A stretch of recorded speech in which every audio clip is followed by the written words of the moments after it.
खंड 2 आपकी आत्मछवि hindiaudiobook.com। उद्देश्य: पहला, स्वस्थ आत्मछवि के महत्व को दर्शाना।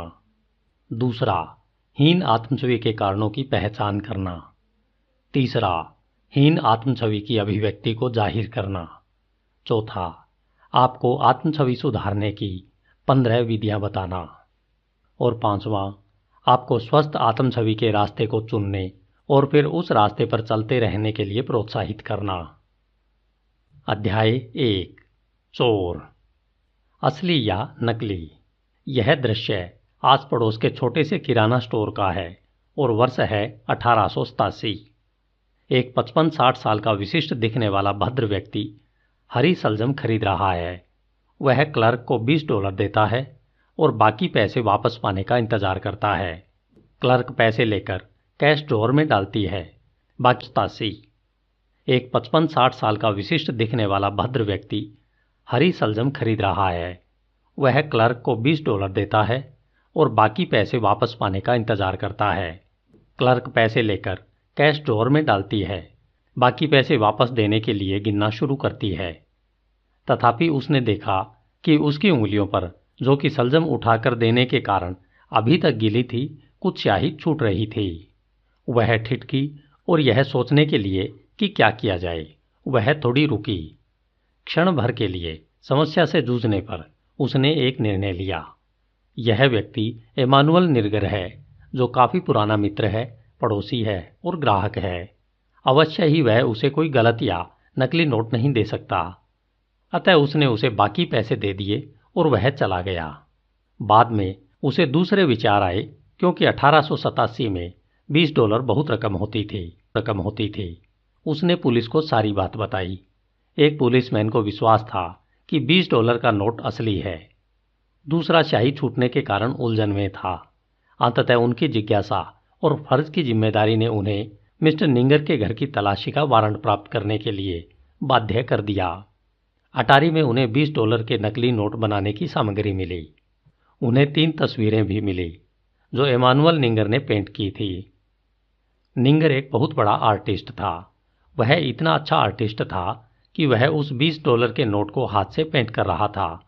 बारीकी से एक एक चीज में उसने कारीगरी की इतनी निपुणता लगाई थी कि वह हर किसी को बेवकूफ बनाता रहा, जब तक कि किनारा स्टोर की क्लर्क के गीले हाथों में भाग्य की विडंबना उसके सामने नहीं आ गई। उसके गिरफ्तार होने के बाद उसकी बनाई हुई तस्वीरों को $16,000 के सार्वजनिक रूप में नीलाम किया गया। हर तस्वीर $5 से अधिक की बिकी। कहानी की विडंबना यह है कि एमानुअल निगर को $20 का नोट पेंट करने में लगभग उतना ही समय लगता था जितना कि $5,000 मूल्य की तस्वीर पेंट करने में। हाँ, यह कुशल और प्रतिभावान आदमी दुनिया की नज़र में एक चोर था। दुखद बात यह है कि उसने जिस व्यक्ति से सबसे अधिक चुराया वह एमानुअल निगर था। अगर उसने विधि संगत रूप से अपनी योग्यता को बेचा होता तो वह न सिर्फ धनवान आदमी होता, बल्कि वह इस प्रक्रिया में अपने साथियों के लिए भी कितनी खुशी और कितने लाभ लाता। वह भी चोरों की उन अंतहीन सूची में से था जो जब दूसरों से चुराने की कोशिश करते हैं तो अपने आप से ही चुराते हैं। यह चोर दंभी था। एक दूसरे चोर के बारे में मैं आपको बताना चाहूंगा, जिसका नाम आर्थर बेरी था। वह भी एक असामान्य चोर था। वह एक ज्वेल थीफ था जो प्रगतिशील। बेरी ने अंतर्राष्ट्रीय स्तर पर संभवतः एक सर्वकालीन निपुण ज्वेल थीफ की ख्याति पा ली थी। वह एक सफल ज्वेल थीफ ही नहीं था, बल्कि कलाओं में पारंगत था। दरअसल वह दंभी हो गया था और हर किसी से नहीं चुराता था। उसके लिए उसके संभावित ग्राहकों के पास धन और जवाहरात ही नहीं होने चाहिए, बल्कि उनका नाम भी समाज के उच्चतर के लोगों की सूची में होना चाहिए था। इस भद्र चोर के द्वारा किसी को लूट लिया जाना एक तरह से प्रतिष्ठा का प्रतीक बन गया था।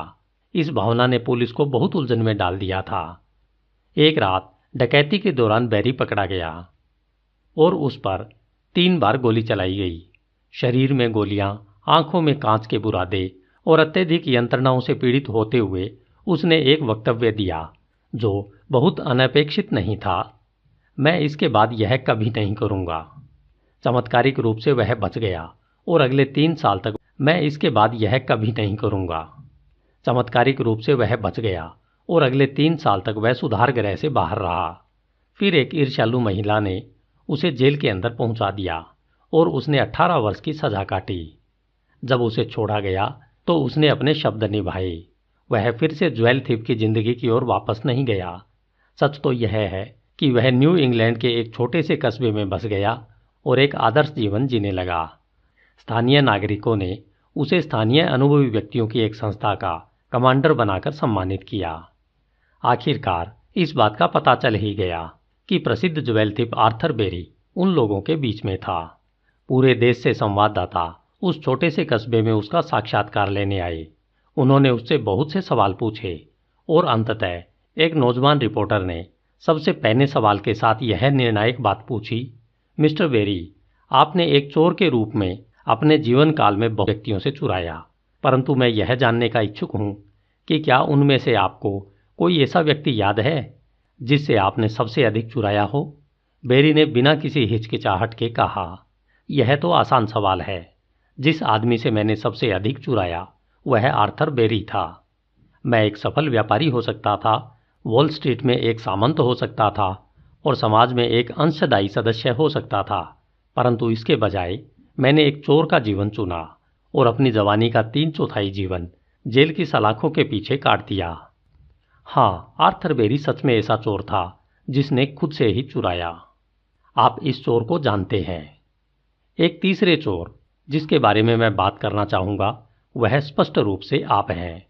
मैं आपको एक चोर कहकर पुकारने वाला हूँ, क्योंकि कोई भी वह व्यक्ति जो अपने आप में विश्वास नहीं रखता और अपनी योग्यता का पूरा उपयोग नहीं करता, वह एक तरह से अपने प्रियजनों से चुरा रहा है और इस प्रक्रिया में अपनी घटी हुई उत्पादकता के कारण वह समाज से चुरा रहा है, क्योंकि कोई भी जानबूझकर अपने आप से नहीं चुराएगा। इसलिए यह जाहिर है कि जो लोग अपने आप से चुरा रहे हैं वे यह अनजाने में कर रहे हैं। तो भी अपराध अभी भी गंभीर है, क्योंकि नुकसान उतना ही बड़ा है जितना कि यह जानबूझकर करने पर होता है। अतः प्रश्न स्पष्ट है, क्या आप अपने आप से चोरी करना छोड़ने को तैयार हैं? मैं यह विश्वास करने के प्रति काफ़ी आशावादी हूँ कि आपने शिखर के लिए अपनी चढ़ाई शुरू कर दी है। आपके लिए और बहुत से दूसरे लोगों के लिए यह पुस्तक इस रास्ते पर काफ़ी दूर तक ले जाने के लिए प्रेरणा और ज्ञान प्रदान करेगी। तथापि मैं आपको चेतावनी दे दूं कि इस क्षेत्र में आपकी शिक्षा इस पुस्तक को पूरा पढ़ लेने पर समाप्त नहीं हो जाती। आपके शरीर को पौष्टिक भोजन की हर रोज जरूरत और उसी तरह आपके दिमाग को मानसिक पोषण की जरूरत बार बार होती है। इसलिए पढ़ते रहिए, सुनते रहिए और जल्दी ही जब आप आईने में देखेंगे तो आप एक पूर्व चोर की आंखों में देख रहे होंगे। टेलीफोन बजता है। मैं व्यक्तिगत रूप से इस बात से सहमत हूं कि अपने उद्देश्यों तक पहुंचने के लिए स्वस्थ आत्म छवि शुरुआत है, पहला और सर्वाधिक महत्वपूर्ण कदम है। आखिरकार अगर हम शुरुआत ही नहीं करेंगे तो यह निश्चित है कि हम मंजिल तक नहीं पहुंच सकते। शायद यह समरूपता आपको इस धारणा का महत्व समझा देगी। आइए क्षण भर के लिए हम एक खेल खेलें। आपका टेलीफोन बजता है और दूसरे सिरे से यह आवाज़ आती है, दोस्त परेशान न हो, मुझे आपसे कोई धन उधार नहीं लेना है और ना ही मुझे आपसे कोई काम है। मैंने बस सोचा कि मैं आपको फ़ोन करूं और बताऊं कि मेरे विचार में आप दुनिया के सबसे अच्छे आदमियों में से हैं, आय के लिए उपयोगी और अपने समुदाय के लिए प्रशंसा के पात्र हैं। आप ऐसे व्यक्ति हैं जिसके साथ होना मुझे पसंद है, क्योंकि हर बार जब मैं आपके आसपास होता हूं तो मैं बेहतर कार्य के लिए स्वयं को प्रेरित और प्रोत्साहित महसूस करता हूं। मेरी कामना है कि मैं आपसे हर रोज मिल सकूं, क्योंकि आप मुझे अपना सर्वश्रेष्ठ बनने के लिए प्रेरित करते हैं। दोस्त, बस मुझे इतना ही कहना था। मैं आपसे शीघ्र मिलने की कामना करता हूं। बस अगर आपके किसी नज़दीकी मित्र ने आपको फ़ोन करके ये बातें कही होती तो आपका दिन कैसा रहता? याद रखिए, आपको मालूम है कि ये शब्द ईमानदारी से कहे गए हैं, क्योंकि ये एक नज़दीकी दोस्त ने कहे हैं। अगर आप एक डॉक्टर होते तो क्या इसके बाद आप एक बेहतर डॉक्टर होते? अगर आप एक अध्यापक होते तो क्या बेहतर अध्यापक हो जाते? अगर आप एक सेल्समैन होते तो क्या एक बेहतर सेल्समैन हो जाते? अगर आप एक माँ थे तो क्या एक बेहतर सेल्समैन हो जाते? अगर आप एक माता होती तो क्या बेहतर माता हो जाती? अगर आप एक पिता होते तो क्या बेहतर पिता हो जाते? अगर आप एक कोच होते तो क्या बेहतर कोच हो जाते? अगर आप एक खिलाड़ी होते तो क्या बेहतर खिलाड़ी हो जाते? अगर आप एक विद्यार्थी होते तो क्या एक बेहतर विद्यार्थी हो जाते? क्या आप बेहतर हो जाते? आप चाहे कुछ भी हो और कुछ भी करते हो, आप अपने दिमाग में जानते हैं कि आप न सिर्फ अपने कार्य में बेहतर हो जाते, बल्कि आप पहले से अधिक खुश होते, क्या नहीं होते? इस बात पर एक और सवाल उठता है। पहले से वार्तालाप के संदर्भ में आप एक डॉक्टर, एक सेल्समैन या वकील या कोच या विद्यार्थी या खिलाड़ी होने के बारे में और कितना अधिक जान जाते? अगर आपके पास वह फ़ोन कॉल आती तो आप और कितना अधिक जान जाते? जब स्वाभाविक रूप से यही है कि आप कुछ और अधिक नहीं जान जाते, फिर भी आपके दिमाग में अपनी छवि में बदलाव आ जाता है। आप कहते हैं, मैं अपने व्यवसाय के लिए उपयोगी और अपने समुदाय के लिए प्रशंसा का पात्र हूँ। उस पुराने दोस्त ने ऐसा कहा है और वह एक ईमानदार व्यक्ति है। आप उससे क्षण भर के लिए भी तर्क वितर्क नहीं करते। आप अपने आप को एक भिन्न रोशनी में देखते। आपकी आत्म छवि बदल जाती और उस वक्त एक रोचक बात होती। आपका विश्वास बढ़ जाता और जब आपका विश्वास बढ़ जाता है, उसी वक्त आपकी दक्षता बढ़ जाती है। सरल रूप से कहें तो इसका मतलब है कि जब आपकी छवि सुधरती है तो आपका कार्य निष्पादन रूप से सुधर जाता है। क्योंकि आप जानते हैं कि इस तरह की फ़ोन कॉल से आपके साथ क्या होता है। आप किसी दूसरे के लिए यही चीज़ क्यों नहीं करते? आप पुस्तक को नीचे रखकर टेलीफोन क्यों नहीं उठाते? जिस व्यक्ति को आप ईमानदारी से पसंद करते हैं और उसका सम्मान करते हैं, ईमानदारी से पसंद करते हैं और उसका सम्मान करते हैं, उसे फ़ोन कीजिए और उसे बताइए कि वह जो है और जो वह कर रहा है उसकी आप कितनी सराहना करते हैं और वह आपके लिए कितना मायने रखता है। जिस व्यक्ति को आप फ़ोन करेंगे वह कृतज्ञ अनुभव करेगा और आपको अच्छा लगेगा। महत्वपूर्ण रूप से किसी दूसरे को बेहतर बनाने में मदद करने में आप अपने आप को और बेहतर पसंद करेंगे। इस विषय पर और विवरण बाद में। अगली कहानी, जो कि सीधे जिंदगी से ली गई है, स्वस्थ आत्म छवि के महत्व को साफ तौर से दर्शाती है और बताती है कि जब आपकी आत्म छवि बदलती है तो क्या होता है। एक आसान कदम में अज्ञानी से विद्वान। जब विक्टर सेरेब्रयाकोव 15 वर्ष का था तो उसके अध्यापक ने उससे कहा कि वह कभी स्कूल की पढ़ाई पूरी नहीं कर सकता, इसलिए उसे स्कूल छोड़कर कोई व्यापार सीखना चाहिए। इधर उधर घूमकर छोटे मोटे काम करता रहा। उससे कहा गया था कि वह मूर्ख और अज्ञानी है और 17 वर्षों तक वह वही बना रहा। जब वह 32 वर्ष का था तो एक अद्भुत परिवर्तन हुआ। एक मूल्यांकन से पता चला कि वह विद्वान था और उसका IQ 161 था। अनुमान लगाइए क्या हुआ होगा। आपने ठीक सोचा, उसने एक विद्वान व्यक्ति की तरह काम करना शुरू कर दिया। उसके बाद उसने पुस्तकें लिखी, बहुत से पेटेंट्स हासिल किए और वह एक सफल व्यापारी हो गया। शायद पूर्व में उस स्कूल छोड़ देने वाले व्यक्ति के जीवन में सबसे महत्वपूर्ण घटना अंतर्राष्ट्रीय मेंसा सोसाइटी का चेयरमैन बनना थी। मेंसा सोसाइटी की सदस्यता के लिए IQ 140 होना जरूरी है।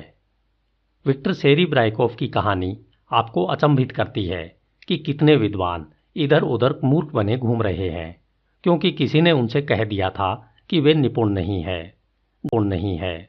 जाहिर है विक्टर ने अचानक इतना अतिरिक्त ज्ञान हासिल नहीं कर लिया था। हाँ, उसने अचानक गजब का अतिरिक्त विश्वास हासिल कर लिया था, जिसका परिणाम यह हुआ कि वह तुरंत अधिक प्रभावकारी व अधिक उत्पादक हो गया। जब उसने खुद को भिन्न रूप से देखा तो उसने भिन्न रूप से काम करना शुरू कर दिया। उसने भिन्न परिणामों की अपेक्षा करना और उसे प्राप्त करना शुरू कर दिया। आदमी जैसा सोचता है वह वैसा ही होता है। यह कहावत बिल्कुल सच है। आपकी आत्म छवि कितनी महत्वपूर्ण है। मिल्टन न्यूमैन और डॉक्टर बर्नार्ड अपनी पुस्तक how to be your own best friend में एक पैना सवाल पूछते हैं, अगर हम खुद को प्यार नहीं करते तो फिर किसी दूसरे के लिए हम अपना प्यार कहाँ से लाएंगे। जो चीज़ आपके पास नहीं है वह आप नहीं दे सकते। धर्म ग्रंथों में कहा गया है, अपने पड़ोसी को अपनी ही तरह प्यार करें। महत्वपूर्ण है। डोरोथी जोगेवार्ड और मुरियल जेम्स ने बोर्न टू विन से एक अद्भुत पुस्तक लिखी है। वे बताते हैं कि आदमी जीतने के लिए जन्मा था, परंतु जीवन भर अपने नकारात्मक समाज के परिणाम स्वरूप वह हारने के लिए तैयार हो जाता है। वे भी इस बात पर बल देते हैं कि सफलता प्राप्त करने के लिए स्वस्थ आत्मछवि अत्यंत महत्वपूर्ण है।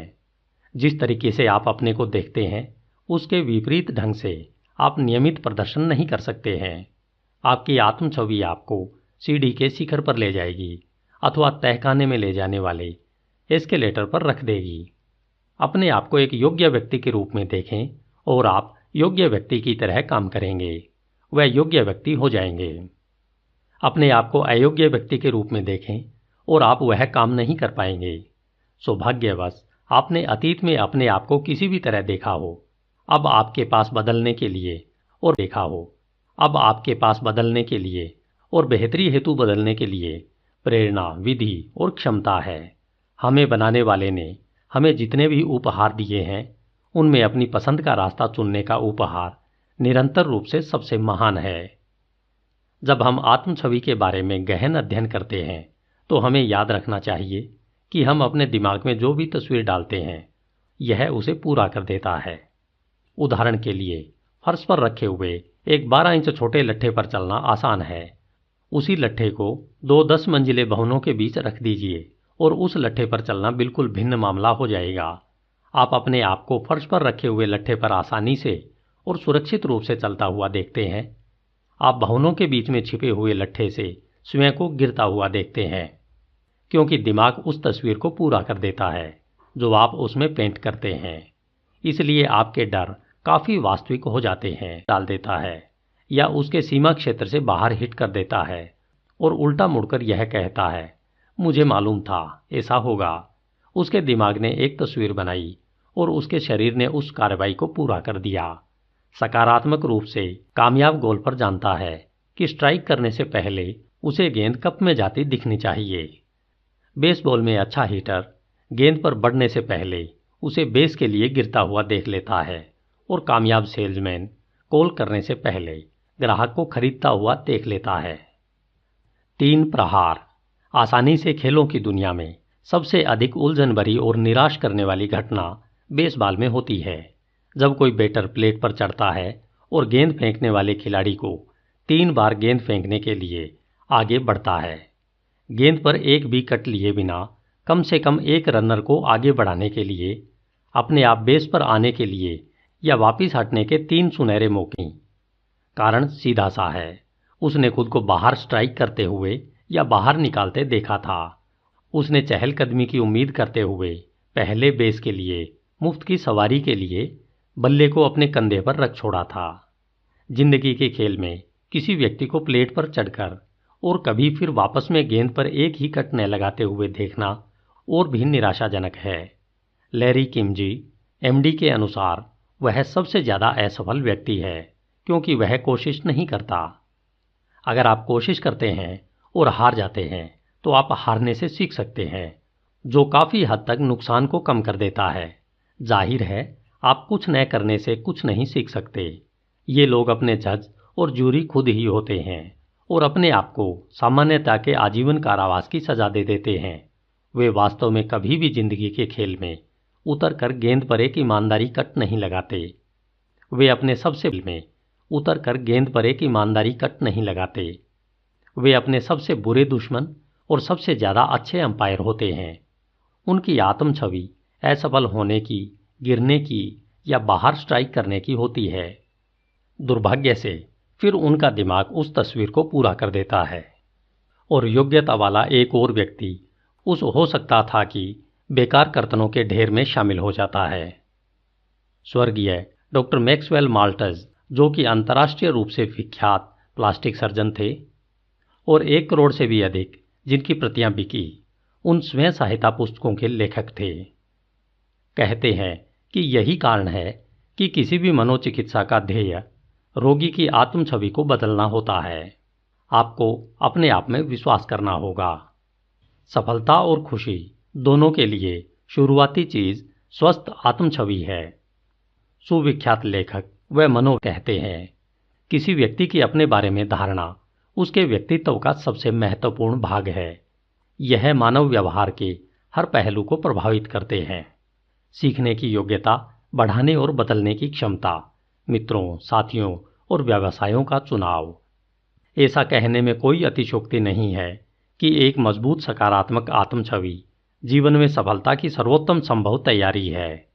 इससे पहले कि आप किसी और को वास्तव में पसंद करें, अथवा इससे पहले कि आप यह तथ्य स्वीकार करें कि आप सफलता व खुशी के योग्य हैं, आपको अपने आप को स्वीकार करना चाहिए।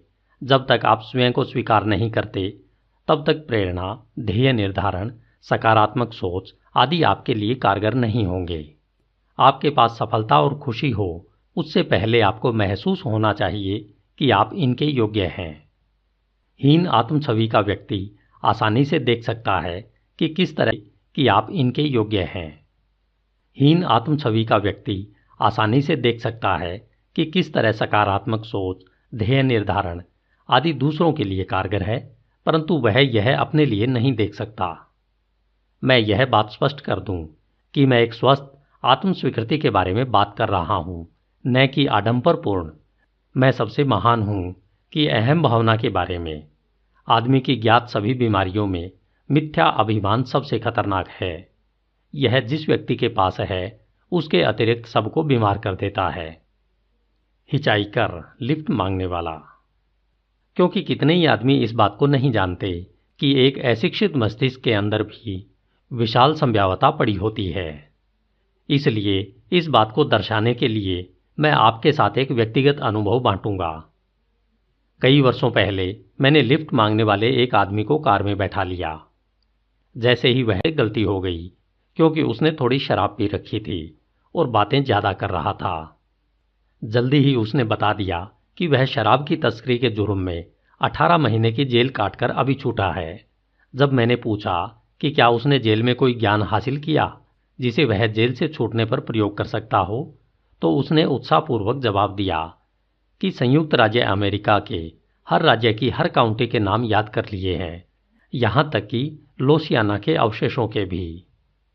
साफ तौर पर मैंने सोचा कि वह झूठ बोल रहा था, इसलिए मैंने उसे अपने कथन को साबित करने के लिए कहा। मैंने नमूने के तौर पर दक्षिणी कैरोलिना राज्य को चुना, क्योंकि मैं वहां लगभग 18 वर्ष रहा था। मेरे बगल में बैठे उस व्यक्ति ने, जो कि बहुत कम शिक्षित था, यह दिखा दिया कि उसे उस राज्य की सभी काउंटियों के नाम वाकई याद थे, और वह यह भी साबित करने के लिए उत्सुक था कि उसे दूसरे राज्यों के नाम भी याद है नहीं है कि उसने इस विशेष प्रोजेक्ट को ही क्यों चुना, और स्पष्ट रूप से इस निरर्थक सूचना को हासिल करने में इतना समय लगाया। तथापि काम की बात यह है कि हालांकि वह शैक्षणिक तौर पर अशिक्षित था, परंतु उसका दिमाग सूचना की विशाल मात्रा को हासिल करने व उसे एकत्रित करने में सक्षम था। इसी तरह आपका है, परंतु मैं आशा करता हूं कि आप पहले सीखने पर ध्यान केंद्रित करते हैं और फिर उपयोग करने योग्य जानकारी को रोजाना की जिंदगी में इस्तेमाल करते हैं। दुर्भाग्यवश बहुत से शिक्षित लोग जीवन में कभी सफल नहीं होते, क्योंकि वे अपने ज्ञान का उपयोग करने में अपनी कल्पना का इस्तेमाल करने के लिए प्रेरित नहीं किए जाते। जिस बात की आपको स्पष्ट रूप से समझ लेने की जरूरत है वह यह है कि शिक्षा और बुद्धिमत्ता एक ही चीज नहीं है। 3 अत्यंत बुद्धिमान और सफल व्यक्तियों ने, जिन्हें मैं जानता हूं, तीसरी, पांचवी व 8वीं कक्षा पास की थी। फोर्ड ने 14 वर्ष की आयु में स्कूल छोड़ दिया था और IBM के संस्थापक थॉमस जे वाटसन $6 प्रति हफ्ते की सेल्समैन की नौकरी से निदेशक मंडल के अध्यक्ष पद पर पहुंच गए थे। बहुत से सफल लोग, जिनके बारे में मैंने इस पुस्तक में उल्लेख किया है, इससे भी कम शिक्षित थे और फिर वे यह सब कुछ कर पाए। 1970 के दशक की अत्यंत तकनीकी दुनिया में बड़ा काम कर पाए। अतः कम शैक्षणिक योग्यता हीन आत्मछवि रखने का कोई बहाना नहीं है, और निश्चित रूप से यह इसका कारण नहीं है।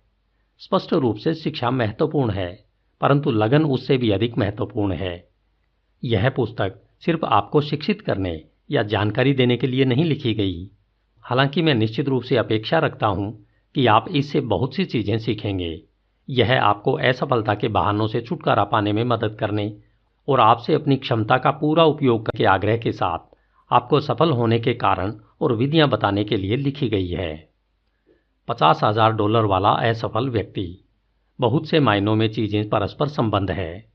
एक आदमी जो प्रति वर्ष $50,000 कमाता है, उसे असफल करार दिया जा सकता है अगर वह इस राशि से 5 गुना कमाने में सक्षम है। दूसरी ओर, जो व्यक्ति प्रति वर्ष $10,000 कमाता है, वह अत्यंत सफल व्यक्ति हो सकता है अगर वह अपनी प्रतिभा और योग्यता का अधिक हिस्सा प्रयोग कर रहा है। मैं जानता हूं कि प्रतिभाएं बदलती रहती हैं और योग्यता में हम सब बराबर नहीं बनाए गए हैं। मैं यह भी जानता हूं कि हम में से कोई भी अपनी सारी योग्यता इस्तेमाल नहीं करता। सच तो यह है कि हम में से बहुत कम लोग ही अपनी अधिकांश योग्यता का प्रयोग करते हैं। इस पुस्तक में मेरा एक उद्देश्य आपको इस बात के लिए सहमत करना है कि आपके पास जितनी आप सोचते हैं, मत करना है कि आपके पास जितनी आप सोचते हैं उससे कहीं अधिक योग्यता है, और फिर आपको उस योग्यता के और अधिक हिस्से को इस्तेमाल करने के लिए प्रेरित करना है।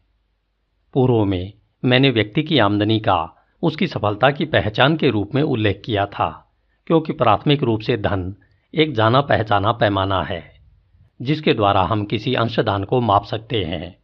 आपका पेशा कुछ भी हो, वहां पर कुछ अन्य लोग उसी अवसर से काफी कम धन कमाते होंगे और ऐसे भी होंगे जो बहुत अधिक कमाते होंगे।